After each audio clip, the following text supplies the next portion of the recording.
বিসমিল্লাহির-রহমানির-রহিম। সাতক্ষীরা পৌর এবং যুবদল সদর যুবদল আয়োজিত আজকে এই সমাবেশে নিষ্পদ সভাপতি, যুবদলের সকল পর্যায়ের উপস্থিত নেতৃবৃন্দ, প্রিয় ভাইরা, আসসালামু আলাইকুম। সবাই সংক্ষিপ্ত, এশার আজান হবে একটু পরেই। আমি খুব ছোট করে দুটো কথা বলব। আমরা আনন্দিত এবং জাতি আজকে উচ্ছ্বসিত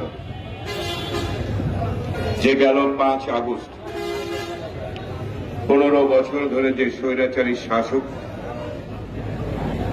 জগদ্দল পাথরের মতো বাংলাদেশের বুকে চেপে বসেছিল, বাংলাদেশের মানচিত্রকে রক্তাক্ত করেছিল, ক্ষত বিক্ষত করেছিল, তাদের অবসান। সঙ্গত কারণেই ছাত্র জনতার এই ঐতিহাসিক সংগ্রামে, গণ অভ্যুত্থানে যারা জীবন দিয়েছিলেন, যাদের রক্তের উপরে দাঁড়িয়ে আমরা এই বিজয় পেয়েছি, তাদের প্রতি আমি সশ্রদ্ধ সালামি জানাই, তাদের আত্মার মাত্রা কামনা করি। প্রিয় ভাইরা আমার,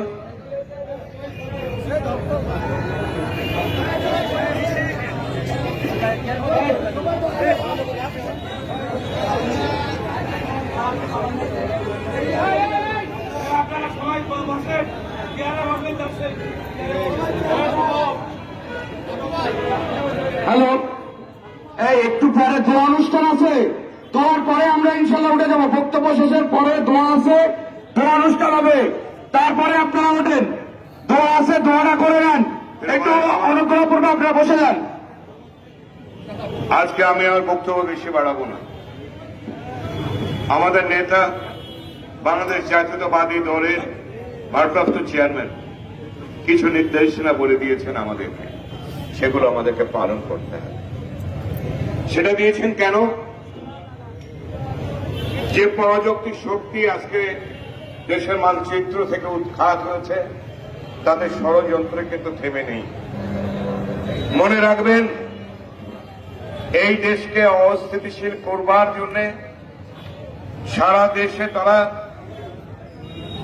বিভিন্ন রকমের হামলা, ভাঙচুর, লুটপাট শুরু করেছে, যার দায় দায়িত্ব আমাদের উপরে এসে পড়ে। সেই ষড়যন্ত্র তারা শুরু করেছে, অগ্নিসংযোগের মতন ঘটনা ঘটিয়েছে, কিছু কিছু হিন্দু পরিবারের উপর আঘাত করা হয়েছে। এটা তারাই করছে যাতে দেশটা অস্থিতিশীল হতে পারে।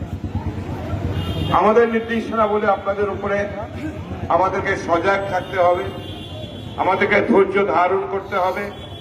কোন রকম প্রতিহিংসা পরায়ণ হয়ে, আবেগের বশবর্তী হয়ে কারো মানুষের কোনো ক্ষতি করা যাবে না। আমাদের মনে রাখতে হবে যে আগামী দিনে এই দেশে নির্বাচন হবে, আমাদের এমন আচরণ যেন না হয় যে সাধারণ মানুষ আওয়ামী লীগের মতন আমাদেরকে ঘৃণা করা শুরু করে। আওয়ামী লীগ শেষ হয়ে গেছে জনগণের কাছ থেকে। আপনারা নিশ্চয়ই চাইবেন না যে আমাদের আচরণ তদ্রূপ হোক এবং আওয়ামী লীগের মতন আমরা নিঃশেষিত হয়ে যায়। গ্রামে যারা বাস করছেন, কৃষক সমাজ যারা ভ্যান চালক, যারা সারাদিন রিক্সা চালায়, ভ্যান চালায়, যারা ইজি বাইক চালায়, গাড়ি শ্রমিক, যারা বাংলাদেশের শ্রমিক জনতা, কেউ যেন আমাদের আচরণে অসন্তুষ্ট হতে না পারে, সেই দিকে আপনাদের খেয়াল রাখতে হবে। দুর্বৃত্ত যারা দুর্বৃত্তায়ন করছে, তাদেরকে বেঁধে সেনা ক্যাম্পে ধরিয়ে দেবেন, তাদের বিরুদ্ধে মামলা করবেন। আমাদের কাছে আশ্রয় প্রশ্রয় নাই। আজকে তাই দেশের স্থিতিশীল অবস্থা ঠিক রাখার জন্য, স্থিতিশীল রাখার জন্য আমাদের দেশ প্রেমিক সেনাবাহিনী মাঠে নেমেছে। প্রয়োজন বোধে তাদের সহায়তা নেবেন, তাদের কাছে নাম দেবেন, তাদের কাছে ওই দুর্বৃত্তদের বেঁধে হস্তান্তর করে দেবেন। নিজেই যেন আইন আপনারা তুলে নেবেন না। আমি জানি 15 বছর অত্যাচার করা হয়েছে, খুন করা হয়েছে, গুলি করা হয়েছে, গুম করা হয়েছে। সারা দেশের মা বোনেরা কেঁদে কেঁদে ফিরেছে। একজন স্বামী তার স্ত্রীকে হারিয়েছে, গর্ভবতী মায়ের শিশুকে হত্যা করেছে আওয়ামী লীগ।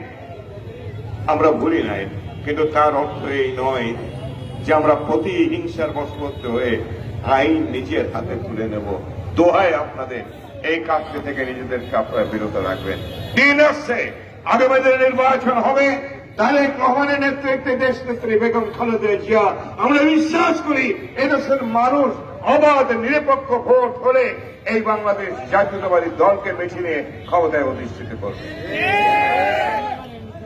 যারা হত্যা করেছে, যারা আমাদের উপরে নিপীড়ন করেছে, প্রয়োজন বোধে তাদের বিরুদ্ধে আইনগত ব্যবস্থা নেবেন। আমরা সে ব্যাপারে আপনাদেরকে সহায়তা করব। আমি বক্তব্য বাড়াবো না, আপনারা সবাই ভালো থাকবেন, ঐক্যবদ্ধ থাকবেন। আজকে যারা উপস্থিত আছেন সবাইকে আমার পক্ষ থেকে, জেলা বিএনপির পক্ষ থেকে, যুব দলকে আন্তরিক অভিনন্দন জানিয়ে আমি আমার কথাগুলো শেষ করছি। আল্লাহ হাফেজ।